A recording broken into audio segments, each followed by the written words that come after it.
Hello, everyone. Welcome to Live Out Loud Wednesday.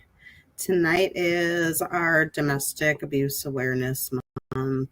And so we are going to touch on that subject. That subject is a little bit touchy for some people. So I would advise if that is a subject that you are not into or a little bit triggering to you, for you to please either be cautious about it and or log off of it. We're going to kind of dig into it. We're going to tell our own stories. We don't have any special guests this week, but moving forward, we will have special guests. Ab, do you want to start off? Kind of tell some of your experiences. Sure. Um, let's see. This is easier for me, I guess, the more I tell it, the more I talk about it.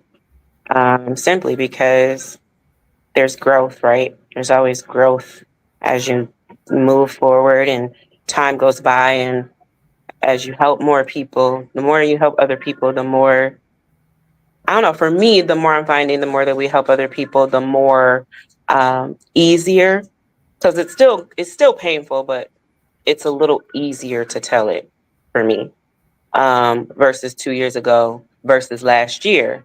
It's a lot easier. So, um, well, I'm going to start back in 2009. 2009, I became involved in a relationship with my ex-husband. Um, he was kind. He was sweet. When I met him, we sat next to each other at work. Go figure, right? We met at work. I was in something, dealing with something, and something I desperately wanted to get out of. He was kind of like the knight in shining armor. He was kind of like, I remember telling him, I was like, I have a husband and a boyfriend. You don't want these problems. I remember telling him that, right? And he was just like always wanting to go to lunch together, always wanting to walk around with each other. Um, so we started spending a lot of time together. Obviously, we sit next to each other. We worked at a collection firm. So we're sitting next to each other. We're learning about each other, getting to know each other. And, feelings started to grow out of that. I was eventually able to walk away from the situation I was in, which I was attached to that situation for 5 years, on top of going through the motions with my daughter's father at the time. It's a lot going on in my life at that time. But the 5 year attachment I had when I met him, it was like nothing to walk away from that. Well, I think I desperately needed to walk away from that 5 year attachment. So I latched on very quickly to my ex. And so he and we started going to lunch together. Lunch eventually turned to dinners. And our children were the same age. He had a 2-year-old son. I did know he had stepchildren that he had helped raise. What I didn't know is that he was still living in the house with the woman. But anyway, that's neither here nor there. Fast forward a little bit, that ended up ending. He and I ended up becoming a couple, and we moved in together. Oh my God. When we moved in together, I should probably say there was a couple warning signs before that. One of them was I remember being in the store with my daughter when I actually allowed him to meet my daughter. And this is the stuff you need to look at in relationships when you're getting involved with people. You don't dismiss what I'm about to tell you, because you never tell yourself, oh, that'll never be me, because baby, it will become you. I was very, very guarded about who would meet my daughter. She was 2. And so I think he and I had been dealing with each other a few months before he actually did meet her. And he met her by accident. He wanted to see me really bad, and me and her were shopping. So then, he came up to the store. Well, his phone rang in the store, and it was his child's mother. And she was asking him something about their son or whatever. And he was like, bitch, I don't know what the fuck you fucking laid down and opened your legs and had him. You motherfucker. The way he was talking to her, y'all, when I say the way he talked to her, my baby was sitting in there, whatever. She wasn't used to that. Like, I don't talk like that around her. And so I was like, okay, you opened up your legs and had, like, you know what I'm saying? Like, I was like, all right. But then I was like, nah, he would never talk. I was like, okay, she must be whatever, because I would never allow somebody to talk to me like that. Wow. The way he spoke to her was very chilling for me, even in that moment. And I was like, so when he hung up, he was back to the sweet, wonderful person or whatever. Cool. Fast forward, all that, whatever. He ended up leaving the situation, whatever. We ended up moving in together briefly. The first horrific encounter was the drinking. So the alcohol, usually during the week, I was very mellow in the house. The alcohol was on the weekends. And the reason why the alcohol became a factor on the weekends was because I was not a fan of drugs. And so he was a recovering drug user. And so to not use drugs, which is cocaine, whatever his drug of choice was, he would drink.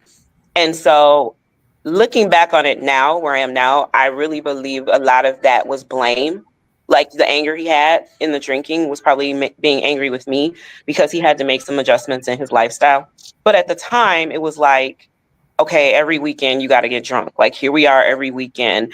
And the first weekend that I endured just the worst experience of my life, we had actually went out to a club. And when I tell you we only went to a club 2 times in the whole time we was together, we only went to a club 2 times the whole time we was together. We went to the club. We're in the club. He's somewhere dangling around somewhere. Dude walks up, starts talking to me. I wasn't being extra friendly, overly friendly, none of that. I was more along the lines of like telling him, like, trying to be like, he like, hey, what's up? What's good? And I'm like, and he walks up and you out here motherfucking embarrassing me. And it's just going off. Like, and I'm looking like, and like he grabs me, like we go out the club and he's just livid. He's going at it. We was in the club with a family member of his and another one of her friends. And I mean, he started cussing me out, bitch, did it just going in. And I'm like, hold up. I'm like, am I in this? Hello? Like, I'm confused. Like, am I hearing this? And you grabbing on me. And then we get in the car. And that was the first time I threatened to jump out of a car. We were driving down the freeway and he was talking to me so horrific. Like I was all kinds of names I had never even heard anybody call me before. Bitch, motherfucking hoe, nah, you acting like a hoe out here. And I get just talking, just reckless, right? And I'm like, I will get the fuck up out this motherfucker. Bitch, you get the fuck out. Then as I start trying to open the door to get out, this motherfucker pulls me back in. It was just something I had never experienced. We get in the house and it's hem you up, choke you time, right? Like it's at that point, it's like you disrespecting me. You gotta get your shit in check. Like this is something different for me. And so here's what my goofy ass went and did. And I say goofy because when I look back on it, it's crazy. I was wrong. Don't even know what I did, right? I was just wrong. I was wrong for talking to the person for too long. Wasn't even talking to the guy for too long. Just was wrong for it. That was the first encounter.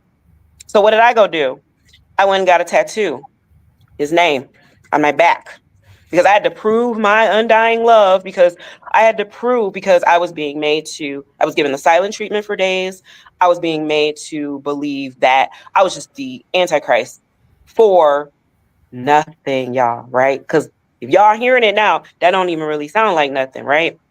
Back then to me, it was something because I had to have done something wrong. Like here I am, this 29-year-old, I'm 28 at the time. Oh my God, he is not talking to me. And I'm trying to make up for it. So I literally go and we had to be together all of maybe 5 months. And I get this dude's name tattooed on my back. Fast forward throughout the duration of the relationship. And I'm not going to go from detail to detail. I'm just going to give some basics. I'll give you two of the most hurtful experiences I went through. One involved my daughter. So I had told him that I thought that his son could use some help in some areas, which we found out later was true. Kids had to be about 4 at the time. He says to me in a drunken And this is, I'm using more of less physical experiences to talk about because I want y'all to get it, right? I want y'all to understand that it's not all about how somebody can choke you, hem you up, punch you, hit you, kick you, spit on you, whatever. Well, ain't nobody ever spit on me. They would not be probably around to tell it. But nope, it's not about that. It's the other things, right? Because I think we don't spend enough time focusing on the other things. So I was thinking all day about what I wanted to talk about for me. And for me, I want to spend more time talking about the verbal because we don't spend enough time taking account of the verbal abuse that we go through before it even gets physical. So this situation should have got this person left. He says to me, gets completely drunk, completely plastered drunk, and says, get ready to get mad, y'all. He said, and I can repeat it now, but it took me some years, y'all. That's what trauma does to you. It took me some years to be able to repeat it. He said, oh, what you must be in your feelings. You must be motherfucking mad because my son is going to one day grow up and be able to withstand a normal life. Because my son is going to be able to have a normal life. Because he's not gonna be out here labeled as a person who's disabled and can't do shit for herself. So you motherfucking mad. That's what the fuck is wrong with you. You motherfucking mad. You trying to say something's wrong with my son. Ain't shit wrong with my motherfucking son. You just mad because my son is gonna have a normal life.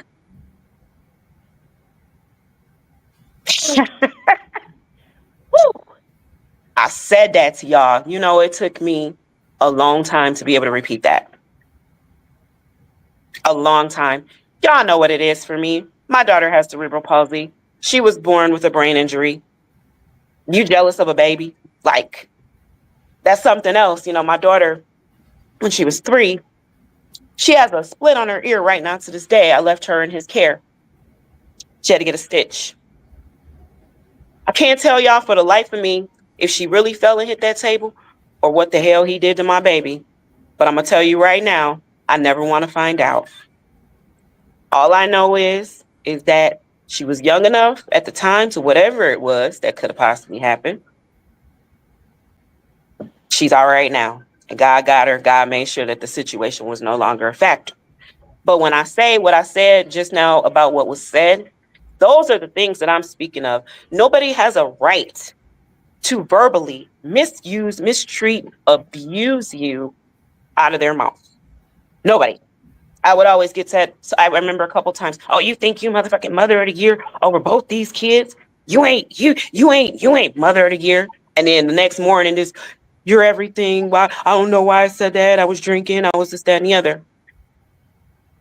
Y'all, I drove myself to St. Joe's because I had a gash in my head. And the reason why I had a gash in my head started from a verbal argument. It literally was because Hennessy got spilled on my couch. On the weekend, my daughter was not present. My daughter was gone a lot on the weekends, but son wasn't.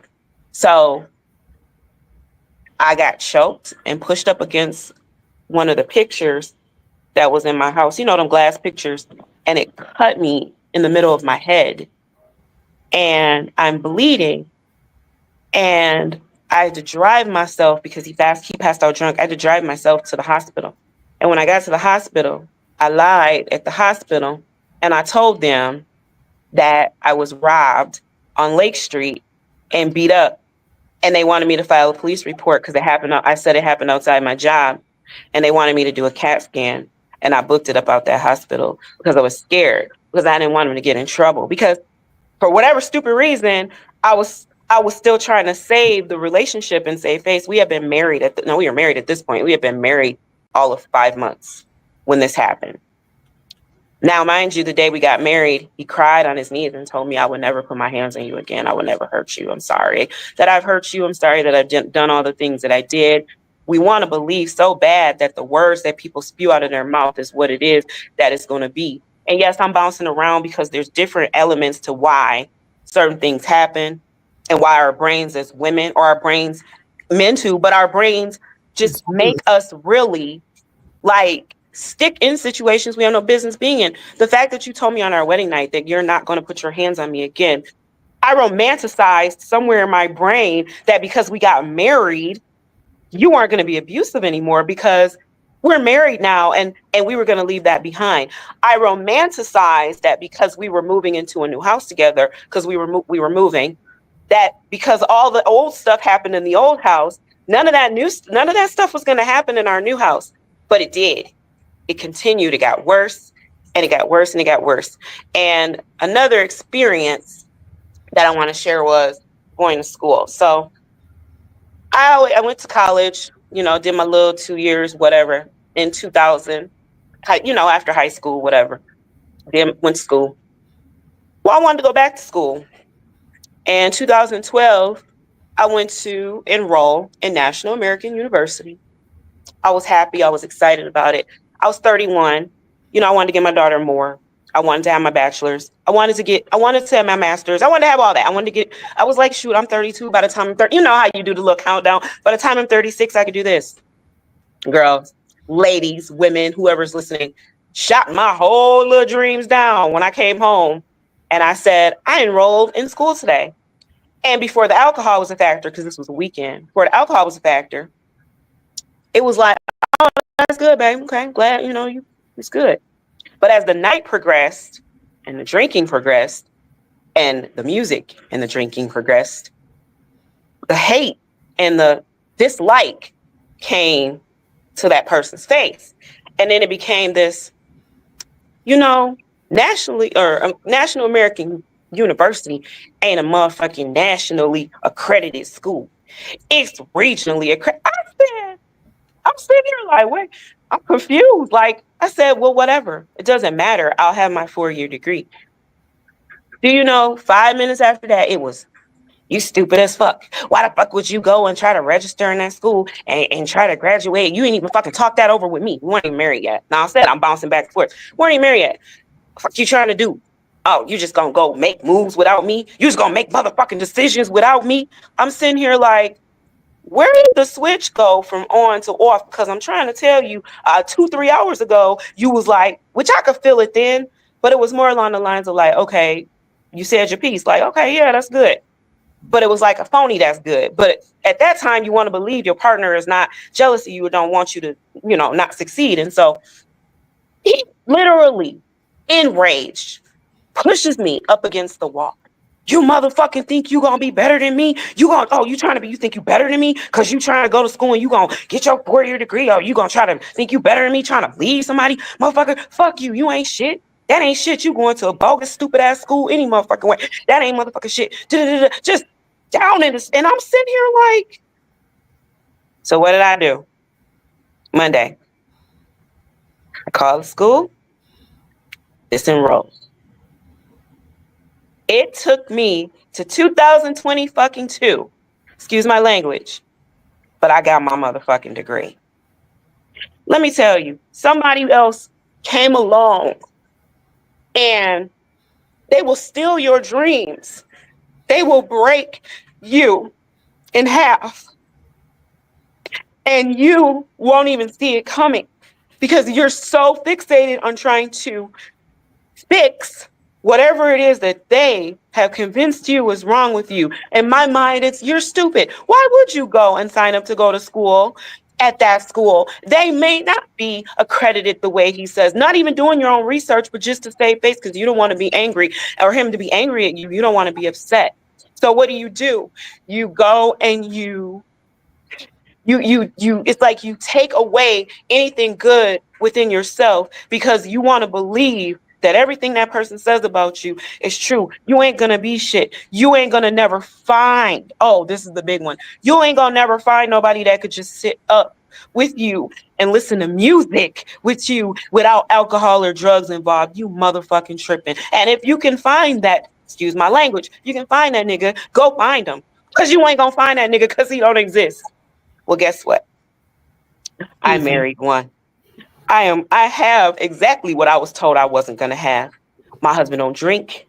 My husband enjoys music. He loves the things that I love. So see, somebody else will convince you that nothing in this world exists for you but the shit that they are putting you through or what they're helping you endure. And you're not good enough, right? You ain't going to be nothing. You're never going to be anything. You're never going to be any good. you don't need to go to school. What you going to school for? What you going to school for? You ain't gonna be better than me. I'm the man. I'm the one who's supposed to be taking up over this household, not you. You ain't supposed to be better than me. You ain't supposed to advance.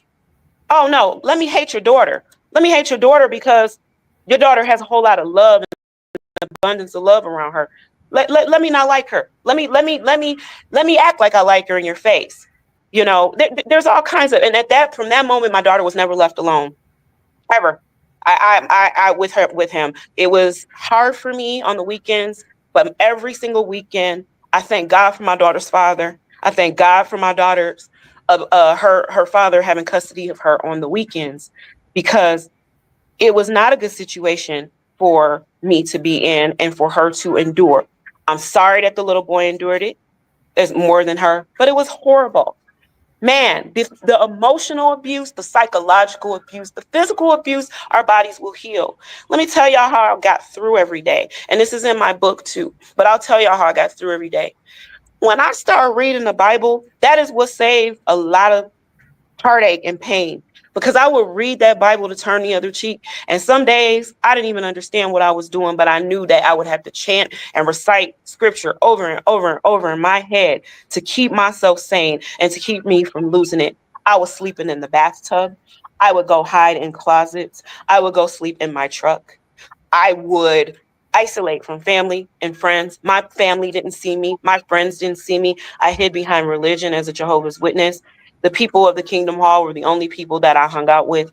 And I didn't even tell them the extent of what I was going through. I went to dinner one night with the woman from the Kingdom Hall. He was calling me on my phone, calling me all kinds of bitches and threatening me on the phone. Do you know how hard it was to sit there across from that table with that woman with a sound face, not letting her know what was going on with this ministerial servant that was on the phone? I went through a lot trying to save face, a whole lot trying to save face. And I wanted to focus more, when I told my portion, on the verbal and the mental, because a lot of y'all out here are making excuses for the fact that, because me, I could say I went through a lot more psychological and mental than the physical. Yeah, it was physical, but I made excuses to say, well, it's not that bad. It's not that bad. You know, a few hits, kicks, whatever we got going on, it's not that bad. But that stuff that people say out there, Mo, that's how they really feel about you. And I don't care how many times somebody says they're sorry. I don't care how many times somebody says they don't mean it. I don't care how many conversations, all that. Let's talk and sit down. You're wasting your fucking breath. Excuse my language, but this subject makes me very upset, because I'm so tired of seeing the cycle repeat itself over and over and over again. And the pain that I have experienced has brought me to where I am now. I have a loving husband who don't even yell. Don't even yell at me. We have conflicts, but we don't have that kind of conflict. You know, my daughter's safe. She's in a situation where, you know, people love her, not jealous of her, not feeling some type of way towards her. I advocate heavily for women. This is what Women Empowered started as, because we wanted to get the message out, right? We wanted to help women understand, you don't have to go through this. You don't have to be a victim of this. You're not what they say you are. And even if they don't say it, that manipulation of making you believe that you're less than whatever it is that you're going through is bullshit.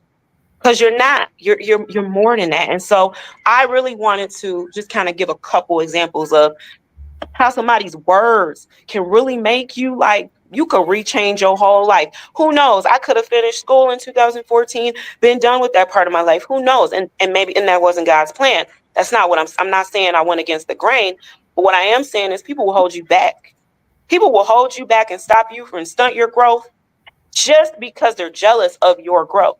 Jealousy lies in domestic violence. Jokes, domestic violence, jokes, your partner. Be very mindful of the person that you call partner or that you wake up next to, because at the end of the day, your partner is supposed to be your biggest supporter. They're supposed to be your biggest supporter. They're supposed to be somebody that's down for you. Like, you're not supposed to wonder if the person you're with is somebody you're supposed to be with. If you're sitting here like, I don't know, you're probably not supposed to be there. Domestic violence, and then I'll give it to somebody else. Domestic violence is not because he hit me. Domestic violence is anything that feels violent or unsafe in a domestic situation or a domestic relationship. So that's my couple of experiences that I wanted to share. I'm in a good place now in my life. Nobody's over here yelling, talking crazy to me. I know how to communicate. I've built a partnership based around communication. I advocate now. That's what I'm doing in 2024. Advocating and helping other women get out of these situations, helping them understand the importance of removal from things that are no longer serving them. So that is what I have to say, and somebody else can go next. Well, I mean, man, you're very strong. And when I hear you, it's just like I could relate so much to everything that you said. Everything from the smallest to the biggest, because when it is something great in you, they always come and they always try to break you down. And I look at things on the grand scheme of things, like if I wasn't so valuable, then you wouldn't be trying so hard to tear me down. So you must see something in me and you're afraid that I'm gonna see it in myself. So you try to stop me before I even can get started. And I love that we're talking about this right now, not to like make people hurt or make people reflect on the ways that they've been abused, but I think a lot of people don't even realize that they're being abused. How you're talking about like verbal people that have been talked to so bad their whole life, when they get a partner that talks to them crazy, it's just normal. Their moms probably talk to them like that, or their dads probably talk to them like that. So they don't even recognize it. There's a bunch of people right now in this world who just feels like that's normal. But like, to what Ed was saying, is anything that makes you feel uneasy, then it's probably not should be happening, and it's probably not healthy for you. And the first thing you got to do is understand that it's okay. It's okay for you to recognize that someone's talking to you crazy. It's okay for you to say, hey, I don't like when you talk to me like that. Anything that makes you feel like you need to minimize yourself, it's not for you. A partner should make you better. They should make you stronger. They should add and not subtract. And even if you don't know if you're being abused or not, whether it be verbally, whether it be mentally, whether it be physically, just ask yourself, is this helping me or is this hurting me? Point blank, period. There's no in between. Even if it's a joke, does that joke make me feel good and make me feel good about myself, or does it tear me down on the inside and make me feel uncertain about myself? I just really want people to be aware, because I grew up in one of those places where we didn't really hear kind talk. So as I grew older and I started having relationships, when someone would call me out of my name, it really didn't feel unusual to me. It was normal to me. So I never really felt no type of way about it, because I was like, oh, I see my mom and them go through this, my aunties go through this. It was happening in my household. So it's like, oh well, okay. It's not a problem. And so then you live your whole life in that until you're in a situation and you realize, like, I hate my life. That's where I ended up. I ended up like, how did I even get here, and wanted to end my life because I was just so tired of being beat down verbally, mentally, emotionally. And for me, it's like Eb said, like the scars will heal, like they'll be gone. You may look at them and remember the time, but you won't feel that pain like that mental abuse. It cripples you, it paralyzes you, it stunts your growth, because you feel like there's nothing more that I can do. This is all that I'm good for, is this right here. So you give up. You give up on yourself. You give up on your hopes. You give up on your dreams. Like, I'm sitting here listening to Eb talk, and it's like, I think I like when you were saying stuff, like I was thinking about situations that I've been in, kind of similar to those, but they don't hold no weight today. Like, I'm so far removed and so healed from those places that they don't really bother me. But when you talk about mental, though, I still suffer from the trauma of being mentally abused. I still doubt myself sometimes. I still feel insecure sometimes.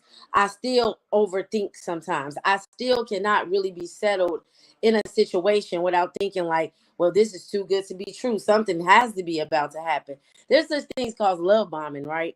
I've been in a relationship that was amazing to start with. I didn't have to ask for stuff. It was just given to me, right? I was treated like so delicate, like a princess, just to turn around once the individual got comfortable to be abused by the things that that individual once did freely. They only did it to turn around and to use it against me. But I didn't know nothing about no love bombing, right? All I knew is this was different than everybody else. This person talks to me nice.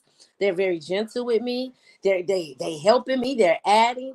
But then it came the part where it's like, I did this for you, I did that for you, and you wouldn't be who you are if it wasn't for me, and da da da da. That's abuse too, you know. So once you go through that mentally, now it's like I can't even trust nobody coming around doing nothing good. Cause what you want? Who sent you? What you want? You know. So I just encourage everybody to take time to love you. Love on you, be kind to you. And if it don't feel good to you, you don't have to minimize yourself. You don't have to make yourself be okay with things you're not okay with.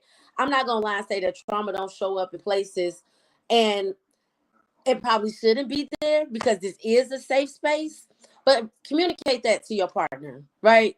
When you do this, it makes me think of this. And if that person is good for you and wants to be an adder to your life, then they will change it. They will work on it, right? Because change don't happen overnight. Healing don't happen overnight, right? So don't think that, oh, I gotta act this way. I'm gonna lose this one. He a good one. Forget that. If he's a good one, he's gonna understand this girl done been through some stuff. She's communicating with me and letting me know how she feel. I love her enough and I value her enough to work on this, right? Because man, that mental thing will continue to show up, especially when you've seen both sides of the coin. You've seen them really, really bad, and you've seen them come really, really good with smiles on their faces. But love bombing is real, and it mentally disturbs you. It messes you up because you like, man, I thought this thing was great. So I'm not gonna harbor too much on it because Eb really did drop everything. But this is about awareness. So be aware of how you feel. Your feelings won't lie to you. And like I said, even if they're misplaced, because feelings could be misplaced, communicate that. You know, that's how you become healthy, is by expressing how you feel. You know, we think we have to suppress everything because, oh, we crazy, because that ex might have told us that you crazy, you always starting stuff, you always thinking somebody doing something they ain't doing. So now you got this new man, you don't want to say nothing because you don't want to be what the last man said. Forget all that. You want to be a new you want to be a healthy you, then you have to be true to you. So I'm say that so the ladies can go, but that's what I have right now. You want to go, Deb? Yeah, I'll go. I'll share a little bit before I share my stories. I was actually kind of nervous to do this. Don't be. And I'm getting emotional thinking about it. You got this. When Eb said you change who you are out of the love you had for somebody else, me turning 40, I'm trying to figure out who I am. Still, no, I'm not in an abusive relationship now. I've been removed for 8 years, but I was in 3 domestic abuse relationships, physically, mentally, financially, all of the above. So I try not to bring the baggage to my relationship now. It's hard as hell. Hard, especially when you have someone who actually loves you and actually wants to help you build. And you're always constantly asking yourself, is this, like Veronica said, is this for real? You keep remembering when somebody says, you don't deserve nobody to treat you right. You're a fat ass. And at that time, I wasn't even as big as I am now. But that's another coping mechanism I did. Trying to minimize myself. I gained weight on top of weight because I did not know who I was. I would get my happiness from trying new restaurants, staying in, doing things I didn't have no business doing, being depressed for years. I didn't even realize I was depressed for probably 10 years or more, until you wake up one day and you're like, wait, who am I? Wait a second, this isn't me. I had a moment where I looked in the mirror and I did not recognize myself. It scared the shit out of me. It really did. Because for the longest, I just was not even seeing myself. I was just going about my day, doing what I'm supposed to do, being a mother, being a girlfriend, being a daughter, doing what I'm supposed to do as a, you know, person of this world, and not even realizing I wasn't even being me. When I joke and I laugh and I smile now, it's because I actually am becoming who I was supposed to be all these times. I remember I used to post pictures every day at work on my break, and I would always smile, and I always had this same smile on my picture. And my ex told me, "Why do you always smile so smiley in every single picture? It looks fake and stupid." So for the longest, I stopped smiling in my pictures because I thought I looked fake and stupid. Literally, stop smiling. And when I look back and I think, I said, wow, I'm such a strong person, but I was so weak for all the wrong reasons.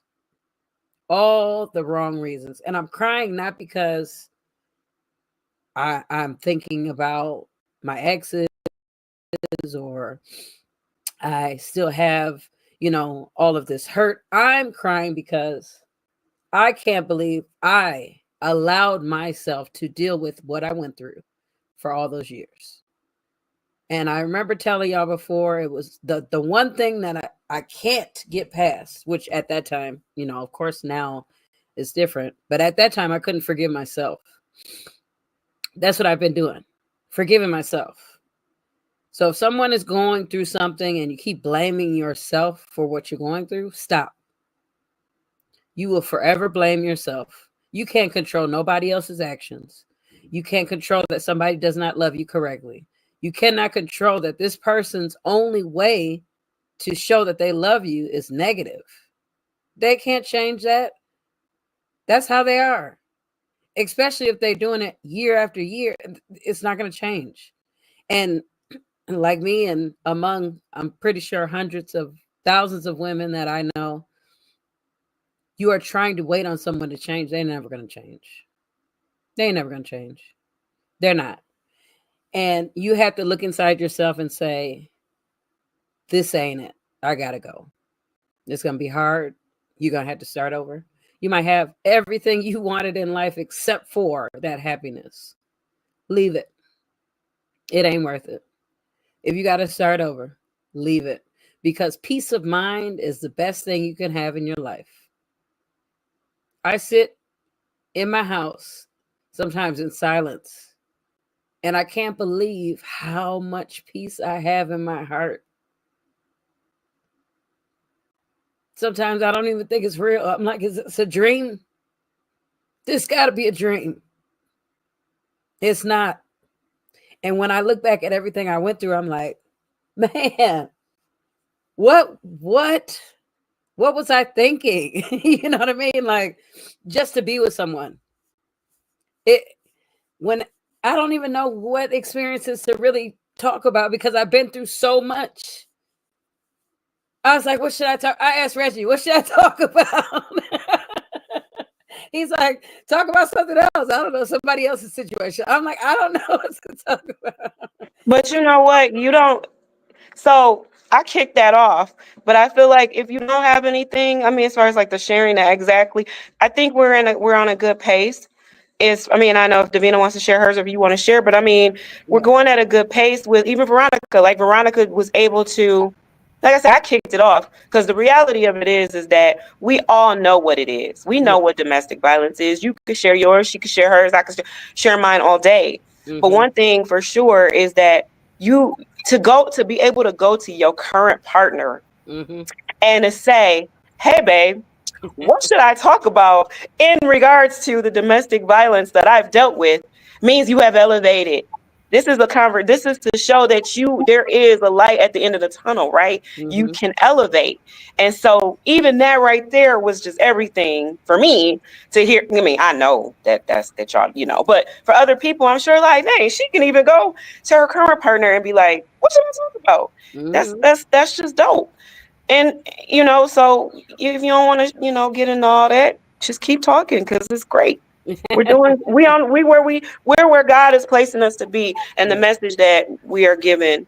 I do want to interject before we go into some, just to say it was something that you said when you said that you sit and you look around and you're in your house and you look, it's like a surreal feeling for you, kind of like that this is where I'm at. I have that every single day.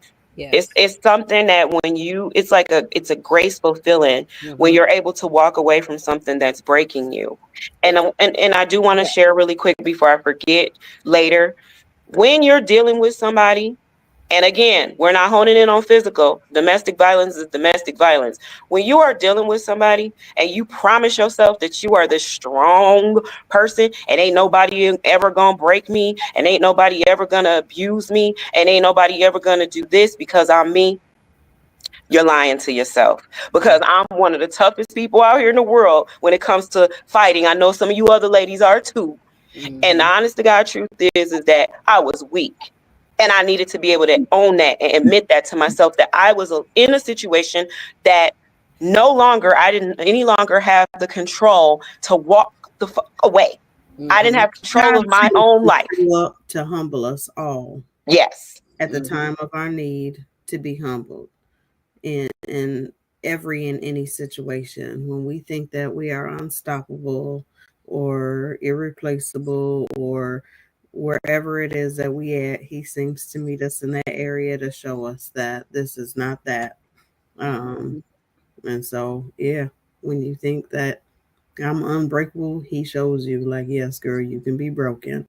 I seen a comment. Someone says, how do you forgive yourself?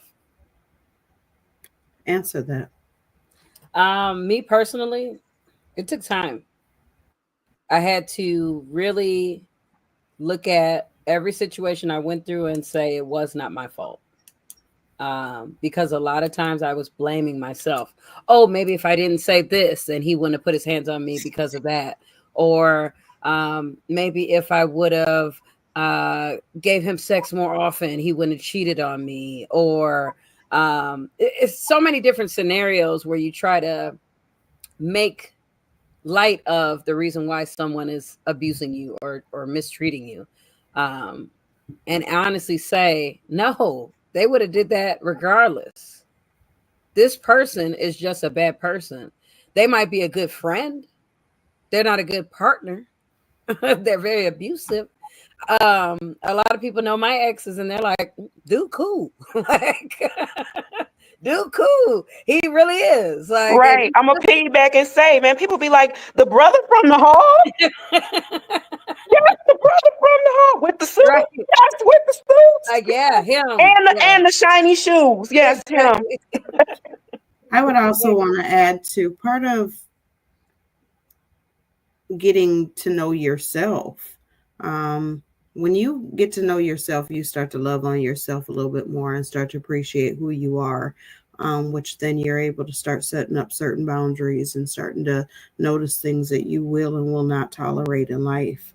The things that you once would tolerate from somebody is because you thought that you were deserving of that, of how people speak to you versus how people move in your life, because you don't think that you're worthy enough. I just recently went through a moment of life, and I think I called each one of you guys and said, like, I had my awakening moment. Like, I woke up just one day and said, like, who in the heck is this man to make me feel like I'm not worthy enough? Like, when God woke me up this morning, he chose me. Like, when this maker said I was worthy enough to be one of the people that he chose to put air in my lungs this morning, and another human walking this earth is making me feel as if I'm not worthy enough. Like, how dare somebody, and how dare I even give somebody that power over me? And so part of that is us taking our power back. We need to stop giving our power away. We just so freely just walk around here, and we always are so freely with giving our power to other people, not even our significant others, but just people in general. Like, we got to start holding our power and realizing who we are as individuals. Like, I can give you something, but it's not my power. Like, my power I need for myself. You can't hold that over me to take that from me and make me feel like I'm less than, like I'm not worthy enough. Like, worthy of who? Like, no, we might not be on the same level or fit in the same category, but who's to say your category or your level is higher than mine? Like, who's judging this? Like, pull up the judges and let's see, like, cuz your group of judges might be different. They may not be at the same level of where I put my judges. Like, um, we have to start looking at ourselves and saying, and part of that is I learned is spending time with ourselves. Like, I was so scared to spend time with myself because I was so afraid to be lonely, not realizing part of being alone is not being lonely. Like, those are two totally different things. Like, I had never been single. I have now been single for a year and I'm loving it now. I was so afraid to be single. I have been from one relationship to another since I was 12. And I don't think I ever want to really be in a relationship anytime soon. Like, I'm enjoying this space. Like, I get to sleep alone. I get to wake up alone. I don't have to answer to nobody. Like, the stress of another person right now. And there's just the journey of getting to know who I am, what I like, what I don't like, what I want to eat. Like, I don't have to worry about somebody else's plate of whatever they got. And I can attend to everything I have. And so I think part of that is getting to know who you are, like as an individual. It is a big key of healing. I want to say something before I forget because it's about that. In my current relationship, you're talking with your spouse and you're talking about the things you like and want to do and goals and all of that. And he asked me one time, what do you like to do? And I said, well, I like hair, makeup, and, dressing and purses and all of this stuff. And he said, no, what do you like to do for a hobby? And I was like, a hobby? Like, what? I was like, I don't know anything. Like, I didn't know how to answer that, honestly. And I still am trying to figure out what do I like to do as a hobby, because I was so much being a mother, a girlfriend, a homemaker, all of these things for other people where I didn't even know what I like to do for myself. That's not, adding to my clothing or look or what I like to do. Do I like to sew? Do I like to crochet or whatever the case may be? I was like, whoa. So that's still something I'm working on. That's still part of me forgiving myself, is trying to find a hobby that I like. So that would definitely be one thing. If someone is trying to figure out how to forgive themselves, find out what you actually like for you, not for your family, not for your kids, your spouse. What is something you like to do? Well, and then ask yourself, because mine is similar to yours, is someone asked me who I was, like, as a person. And I was like, I'm Davina. Like, what do you mean? Like, I didn't know, like, what does that entail? Like, what does that mean? Like, what does that even look like? I'm just Davina. Like, I don't know how to answer that question. Like, I'm a person. What are you talking about? No, like, I have so many qualities to me. One thing I did want to say, just to back it up to the forgiving yourself part. For me, and this is for me, maybe not for everybody else, not taking blame for everything, but taking an honest assessment of what role I played, so I can make sure I don't play that role again, and forgiving myself for allowing me to play that role, right? Because we can't control other people, but we can definitely control what we deal with and what we allow. And I mean, fear plays a part in it, comfort, love, attachment, all of those things. I get that. I was there too. I was scared to leave. Sometimes I just didn't want to leave because I was attached. So no judgment. But I just mean, I think really to forgive yourself, you really have to own, like, what part did I play in this? right? How did I allow myself to do this? And what am I going to do going forward to prevent myself from doing the same thing again? And I just wanted to kind of put that out there because for a long time I was in that, no, they're just bad people and I didn't do anything to deserve this. Oh, pity me. And that pity put me into depression to where I just started feeling like, oh, well, this is as good as it's going to get for me. But like Davina said, once I took my power back and realized, like, wait a minute, I wasn't powerless over this situation. I only felt powerless, right? I only felt that way. But the fact of the matter, the door was right there. All I had to do was be willing to do what it takes to get through it. Whether that mean a fight, whether that means whatever, right? So I just wanted to say that as well. I like that because that is good. And I don't even think I even thought of it in that way, but that is exactly what you have to do. You have to take your power back, but also own what role you played. Because I mean, yeah, I mean, and a lot of us don't even realize that we are giving people that, you know, otherwise it wouldn't even take place sometimes. Like, what role did you really play? Because you could have walked away, but you allowed this person to stay around. So you did play that role by still saying out of take two to tango. Yeah, exactly.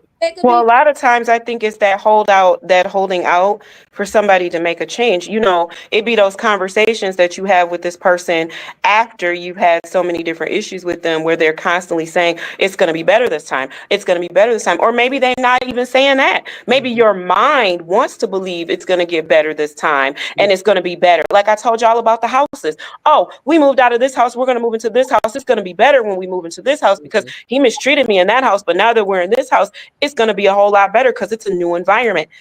You can change environments all day long. Leopards rarely without real therapy. And I'm not talking about going to therapy once a month or just to, you know, appease the situation, or I'm gonna go and I'm gonna try to get some help for a little bit of time. I'm not talking about that just to pacify you for the moment. I mean actual extensive help. And you're not even going to be able to be a part of that help. That's going to be something that you can't even be a part of. That's their own situation. You may still have to walk away and leave that alone. But my point is that when you're dealing with somebody and they are constantly, there's reasons that we want to believe there's change. That is where our role comes into it, because we as human beings want to believe and see the good in everybody. Most women, we want to see that person that showed up as the representative in the beginning, whoever that person was that we dated those first couple weeks. We are itching and begging and wanting and hollering and screaming on the inside for that person to resurface. And you constantly find yourself like, where are you at? Where are you? I know you're in there. Oh, well, if I act this way, you'll come back.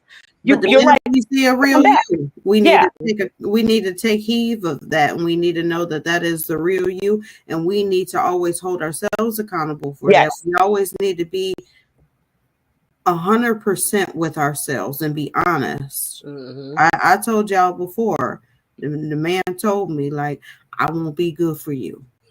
And what I heard is a maybe. And that's not what that man said to me. That man said, I ain't giving you no chance. But in my mind, I want this to work. So that was a maybe. And I want being real with myself. I do also want to say the guys who, like you said, who he was the first few weeks. I've experienced guys who they would do wrong and then they would do right to make up for it. Yeah. Now I'm buying you things. Now I'm doing this. Now I'm acting good for maybe 6 months. I ain't put my hands on you. I ain't did nothing.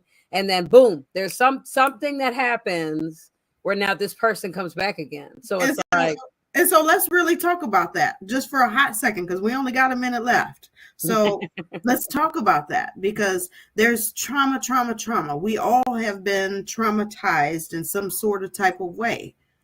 And there's so much trauma in the world that those individuals also, like everybody, has some sort of trauma. And so we have to ask ourselves at the end of the day, when you show up and you meet somebody that has trauma, are you willing to deal with that trauma?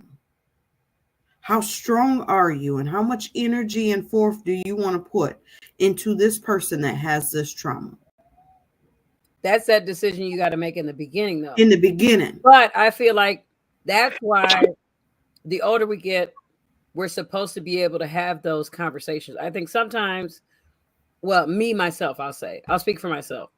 The relationships I was in previously that were abusive, I didn't have those conversations with them. It was more like I liked him, he liked me, whatever the case may be, and we got together. We didn't have those real life communication conversations where it's like, did you experience anything in your childhood? Were you raised by both parents or not? Things like that. We need to start breaking those chains. Those are those conversations you should have. Our children need to start having Exactly. those conversations. Yes. Did you ever get, something done to you when you were younger? Did you ever do anything to someone? Da da da. You know what I mean? Like there's so many layers. How were you spoken to in your home? Exactly. Is your home raised on love or survival? That's a big one. Was there two parents there? Like there needs to be real life conversations. One. Love or survival? Right. Survival and love. Two different things. So when you try, then people look at you like you ain't my therapist. Like, listen, do you want this to work or not? Because we exactly conversations. That's just that. Because I don't have time to waste. People be thinking I'm crazy. I went on a date. That man said I want to still have children. I said, I am 45, about to be 46. I got my tubes tied. My youngest is 14. I ain't thinking about no kids. I got grandbabies, so we wasting our time. So after this date, there ain't no reason for us to call each other. He said, oh, it's like that? Like, look, the way I'm looking at it, I ain't got no time to waste. Exactly. None. Conversation over. Thank you, but no thank you. Like, you shouldn't want to waste no time with me. You talking about. Could you imagine if we did that with our previous abusers? Man, I'd be in a better space and place. Some people can't have conversations. Even like in my past relationships, it was like the conversations were, my ex was straight out say, like, if I don't want to talk about this beyond where I want to talk about this, ain't no negotiation, because I'm only going to give you this. You're not going to get all of this. I could want everything. I could want to talk about everything under the sun. But if they only want to give you a small portion of themselves, you're not going to get anywhere. It's like beating a dead horse. All BS aside, if you was to show up today and meet him today, yes, the woman you are, and try to have a conversation with that man, not knowing him, and he'd be like, I'm not talking about it, would you even waste your time? Go bye. Exactly. What? I think about that all the time. When I see people that remind me of my exes, I'm like, ugh. Nah. That's all I can say. No, but to be fair, though, it takes a certain level of vulnerability, too. Yes. When you try to have this type of conversation on your first date, it probably won't happen. And I did it before. It depends on some dudes is really out, love to chop it up too. But if you meet somebody that's really been through something, though, right? Like I know I've really been through something, and you're probably not gonna take me on the first date, and I'm just gonna start talking about, well, I was abused and I was this and I do. I throw it out there. Me and Reggie. First week we had extensive conversation. The first week we started dating. Yeah. Like seriously, we did. That was the first time that happened though. Yeah. Where it was do. Both parties actually talking about the things that they've experienced. Especially people who have experienced trauma. We all in different places. You might not be so open to just get to saying that, but that don't mean you're not willing to. We just you gotta make me trust you a little bit, be comfortable. I tell you everything on the first date because I want to know how you're gonna handle it. I want to see your facial expressions and how you gonna handle it, because that's gonna tell me everything of even if I'm wasting my time. I ain't got no more time to waste with nobody. When I was single, I used to say, the clock is a tick and I ain't got none to waste. When I was single, I used to leave with, so what is your trauma? I said, because I'm sarcastic. I would always say the negative, because people would always have, their representative. No, I'm gonna tell you all the bad things. I'm sarcastic. I don't manage my money well. And stay away from those that constantly tell you they don't have no drama and no trauma and no issues. We all have traumas, and I ain't If got you no don't think drama, it's but I drama got or trauma. trauma, I ain't Both. got no drama, but I got trauma. I'm gonna exactly. I have dated somebody for like 5 years and we broke up. And it was after we broke up, they told me some very, very devastating trauma about them, something that happened to them as a child.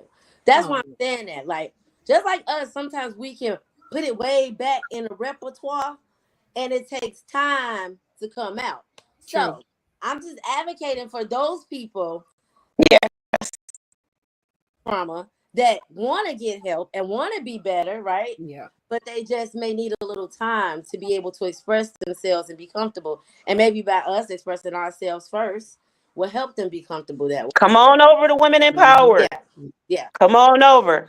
We got you. Come to Women Empowered. We gonna help you I like to, one way or to another. throw mine out on the table because I hate getting into a relationship. Then now knowing you and dating you for at least 7 months, and now you start hearing about my past traumas, and now it's like something new, and you don't know if you like it or if you can stay with me. Like, boy, bye. You should have been gone a long time ago.